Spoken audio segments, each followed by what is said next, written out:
चला तर मित्रांनो, अतिशय थोड्या वेळामध्ये जाणून घेऊया पीआय इंडस्ट्रीजच्या नॉमिनी गोल्ड या तणनाशकाबद्दल। याच्यामध्ये आपल्याला बिस्पायरिबॅक सोडियम 10% एससी फॉर्म्युलेशन मध्ये मिळतं।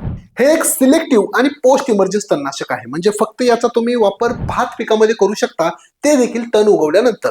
आणि हे तणांवरती फवारल्यानंतर खास करून सिस्टमॅटिक पद्धतीने काम करतं, म्हणजे आंतरप्रवाही पद्धतीने काम करतं, तणांच्या आतमध्ये उतरून तणाला मारण्यामध्ये त्या ठिकाणी आपली मदत करत असतं। भात पिकामध्ये तिन्ही प्रकारच्या अवस्थेमध्ये तुम्ही याचा वापर करू शकता, म्हणजेच काय, भाताची नर्सरी असेल किंवा तुम्ही पुनर्लागवड केलेला भात असेल किंवा डायरेक्ट तुम्ही बी पेरलेला असेल तरी देखील याचा वापर करू शकता। बघा, लक्षपूर्वक पहा, जर नर्सरी असेल तर पेरणीनंतर 10 ते 12 दिवसांच्या दरम्यान तुम्ही याचा वापर करू शकता। ज्या ठिकाणी पुनर्लागवड केलेली आहे, म्हणजे भाताची रोपे तुम्ही लावलेली आहेत, त्या ठिकाणी रोप लागवडीनंतर तुम्ही 10 ते 14 दिवसाच्या दरम्यान याचा वापर करू शकता।